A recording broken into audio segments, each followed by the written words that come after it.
A very warm welcome to you. It's always a delight to have you for company each week on the program. That will remain your source for all the exclusive interviews, events, and major happenings in the world of insurance. My name is Lucy Lugbe. Welcome to the program.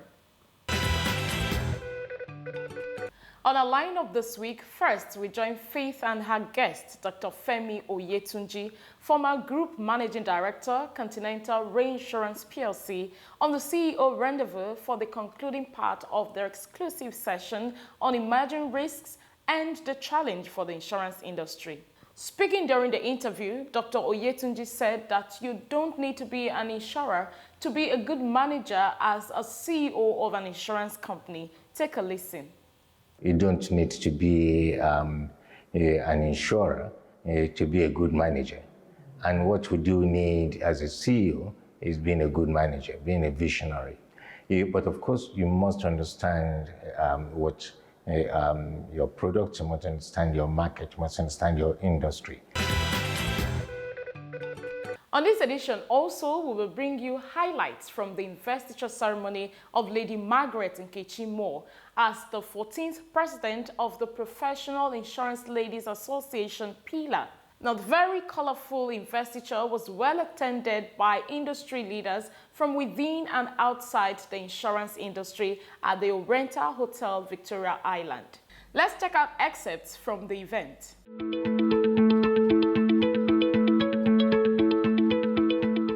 I urge you to tap into the innate superpower which women have been known to possess and positively influence our industry, society, and the extension of our dear nation.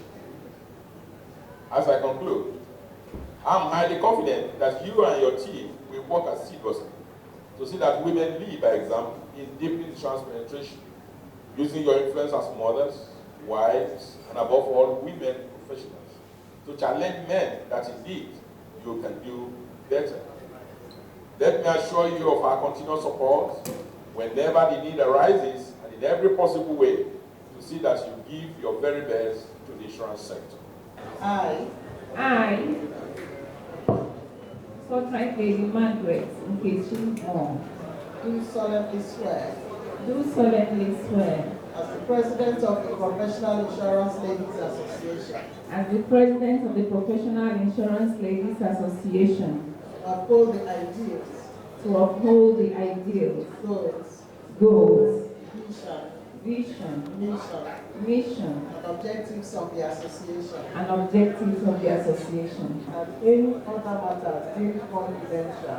and any other matter being confidential by the association during the course of my service. So help me God. So help me God. Congratulations. Thank you very much.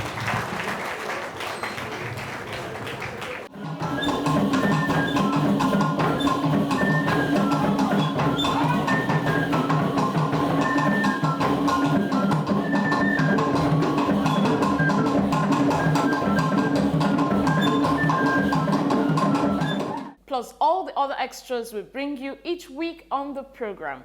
So sit back, relax, and enjoy the lineup. Details in just a moment. Please stay with us.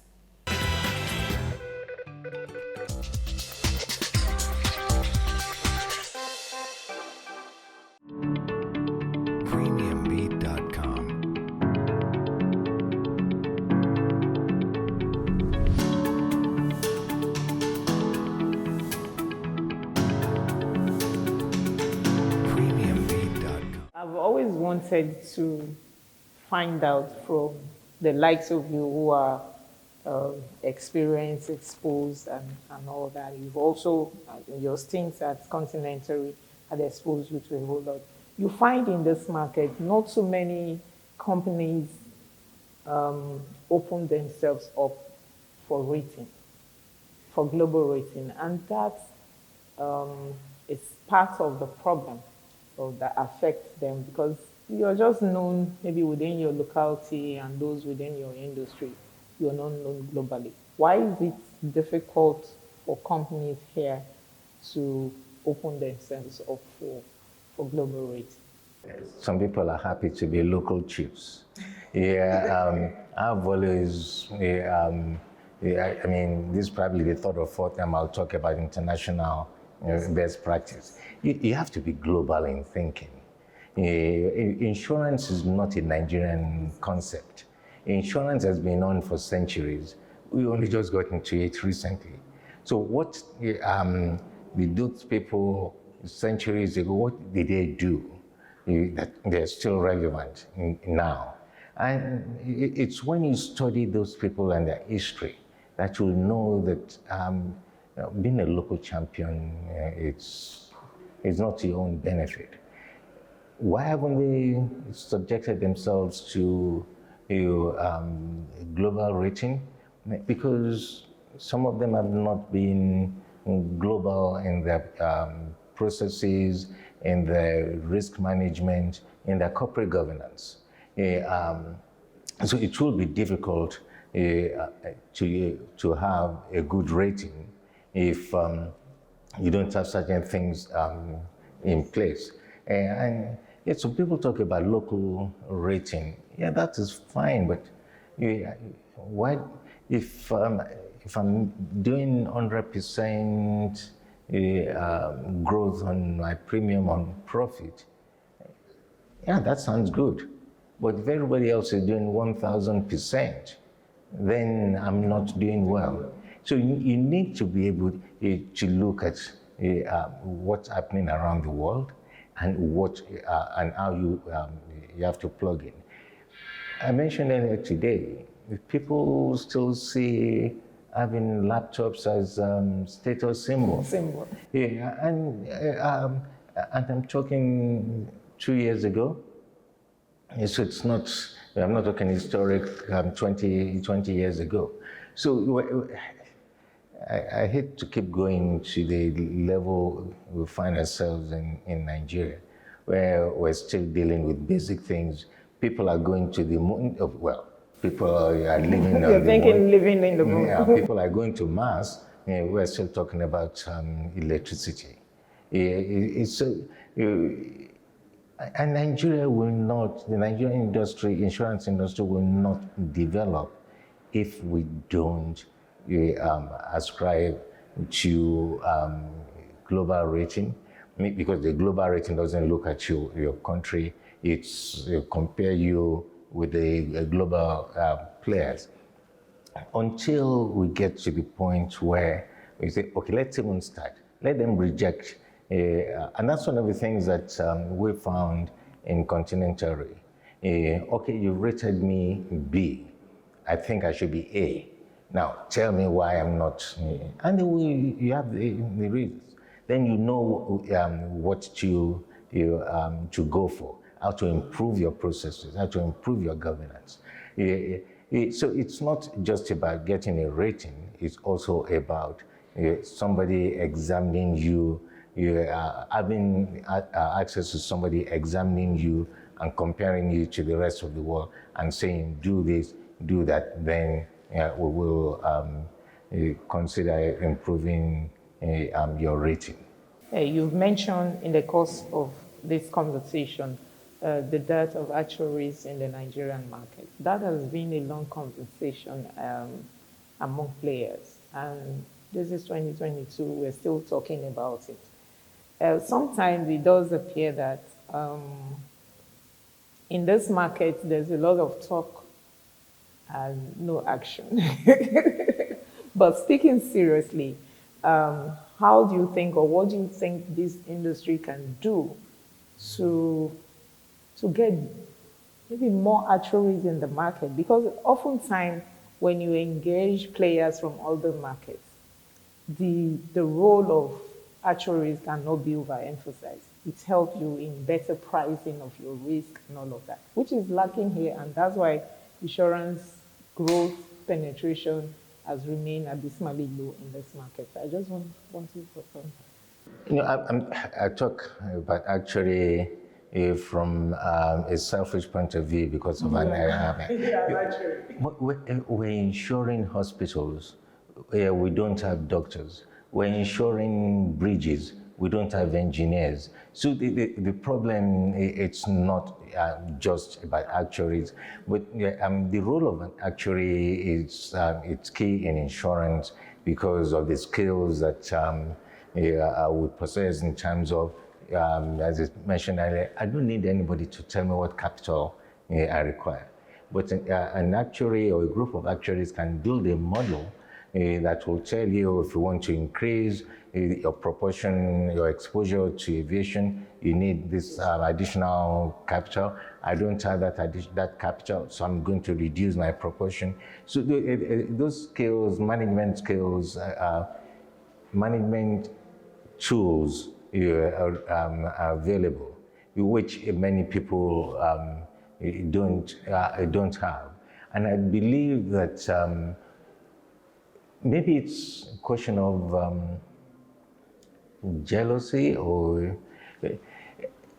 I've been in situations where they say, why don't they pay this actually this much? It's only been 2 years in the industry. I've been here for 30 years. And well, maybe because actually it's easy for me to say, go and do the training, come back, we'll give you the same. It's what you bring to the table that matters. And I think actuaries bring a lot to the table. We mentioned pricing, as capital management, even the issue of rating is all driven by actuarial techniques.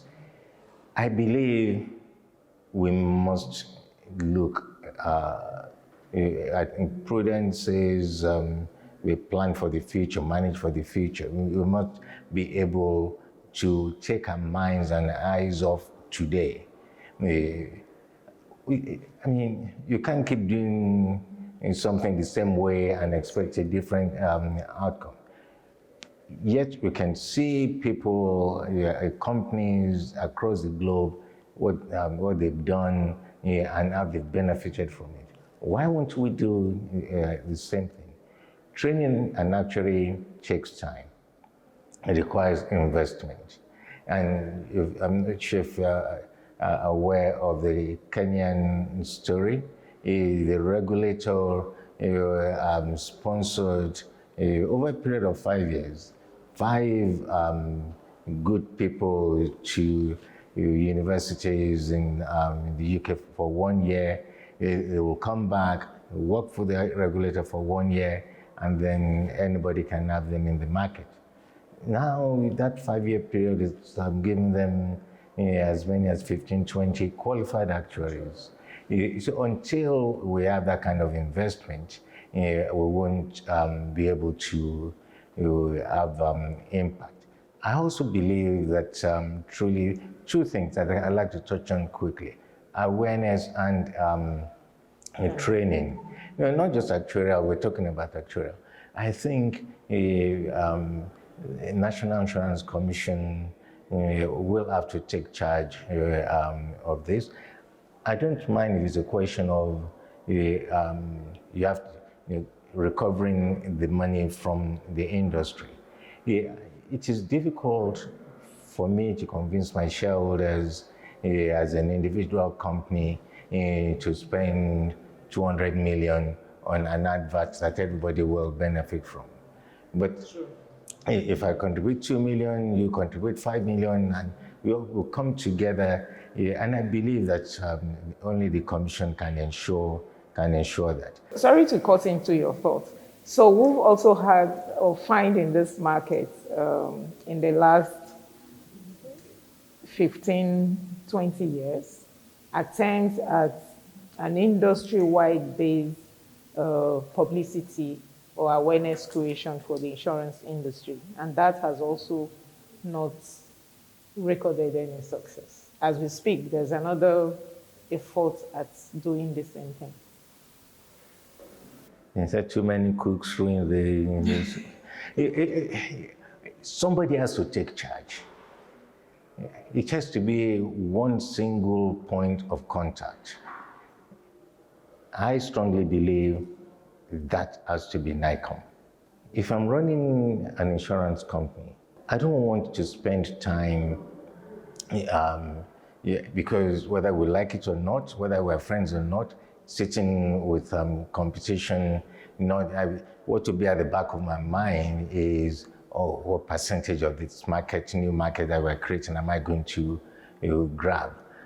So people, when you are with competition, it's difficult to be as focused.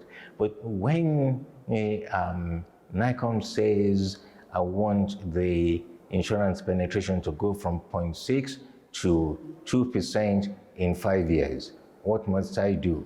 A, B, C, D. NICOM can go back to the industry, and if the industry says that NICOM is doing it and they're benefiting from it, nobody will complain about what contribution that they require. NIA changes chairman every 2 years. You put somebody in charge of this collective thing, he or she moves on to another assignment, or within the company is given another assignment.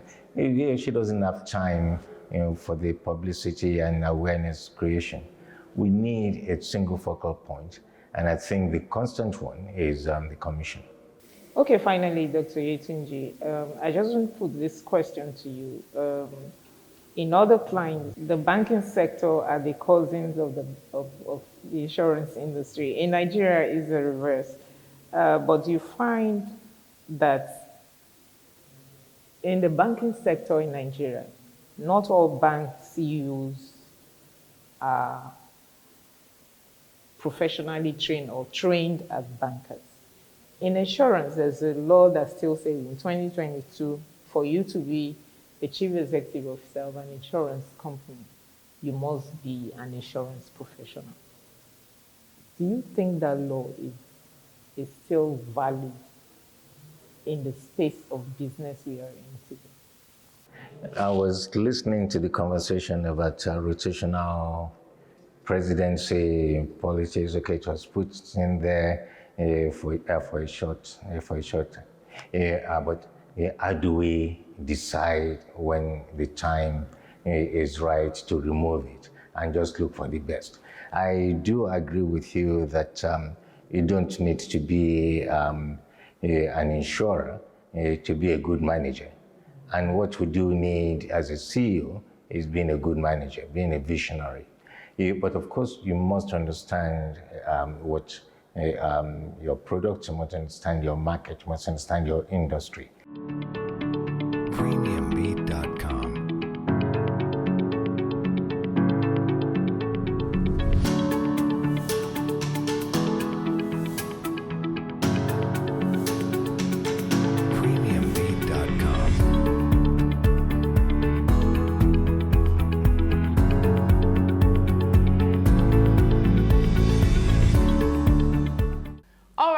Welcome back. Moving on, we now bring you highlights from the investiture ceremony of Lady Margaret Nkechi Moore as the 14th president of the Professional Insurance Ladies Association, PILA. Lady Moore, the 14th president of PILA, is a seasoned composite insurance practitioner with extensive exposure and experience in marketing, underwriting, claims, etc. Many are without doubt that she and her team will take PILA to a new height. Happy viewing.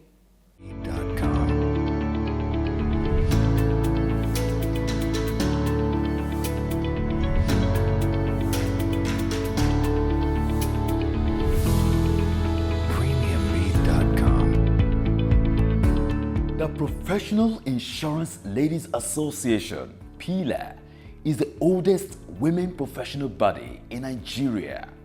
The association, which was initially known as Association of Professional Women in Insurance Industry, started as a lunchtime get-together in 1973 under the guidance of the late Mrs. C.M. Okpaise as the founding president.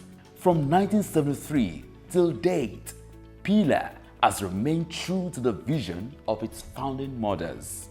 This all-important female association recently held its 14th investiture ceremony of Lady Margaret Nkechi Moore as the 14th president at the Oriental Hotel, Victoria Island. The event, which was well attended by friends and well-wishers from within and outside the insurance industry, was chaired by Engineer Cyril Ajagu, while co-chair was Mr. Wole Oshi, GMD Custodian Insurance PLC. In a welcome address, the immediate past president, Mrs. Joyce Ojemudia, itemized some of her achievements in the office.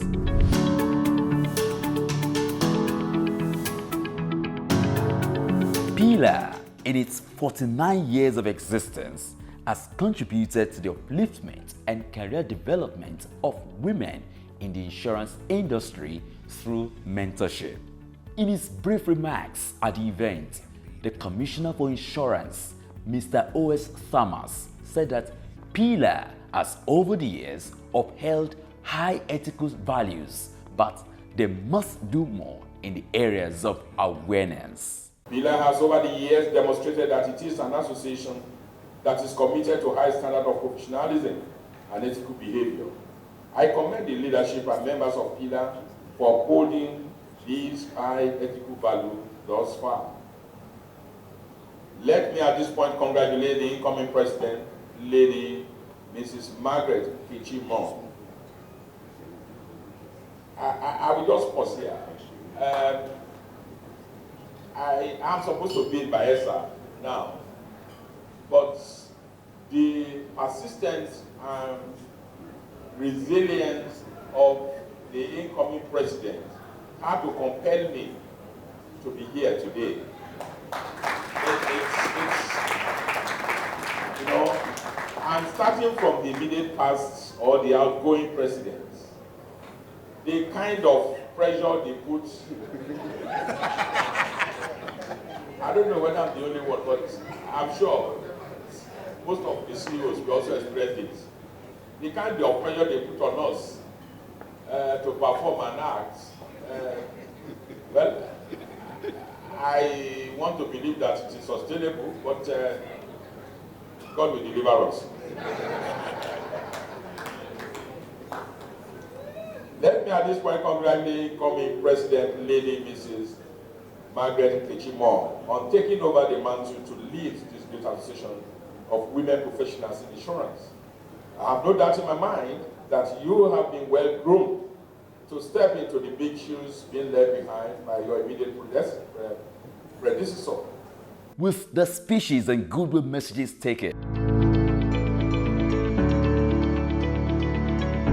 friends and well-wishers witnessed the change of leadership.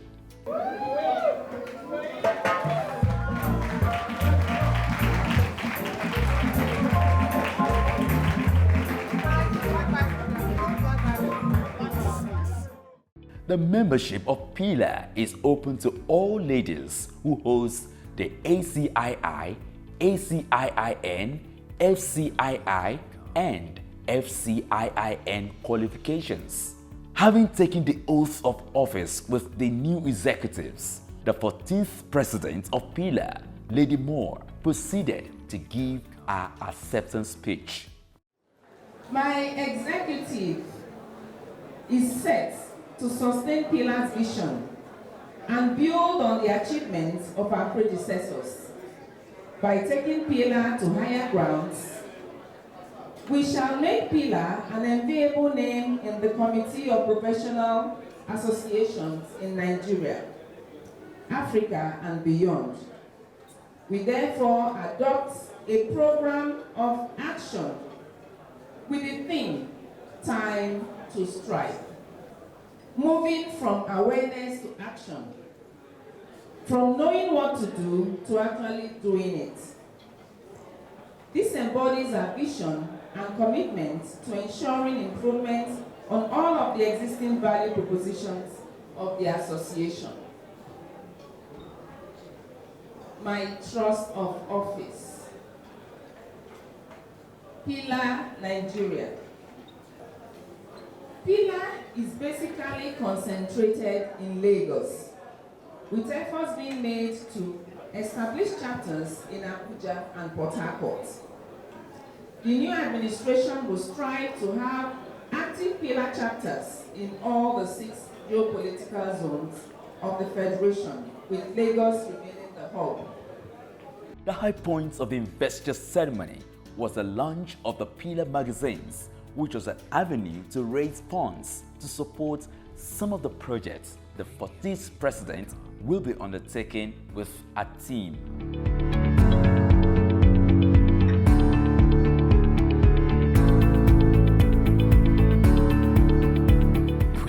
PILA today has over 20 fellows and over 300 associate members. Many are without doubt that Lady Moore and her team will do amazing things during their tenure.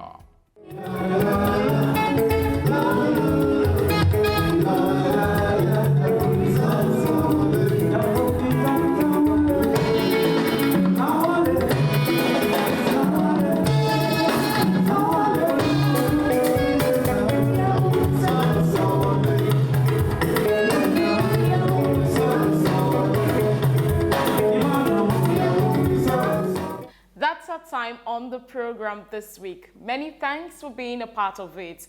Join us same time, same station next week for a fresh package. But in the meantime, feel free as always to connect with us on all our social media platforms. Don't forget to also join us live every Wednesday by 9:45 a.m. on Niger FM 102.7 for our flagship Pidgin English program, Waiting Insurance They Do Safe, powered by Nicom. My name is Lucy Lugbe. Until next time, be good and stay safe. Bye-bye.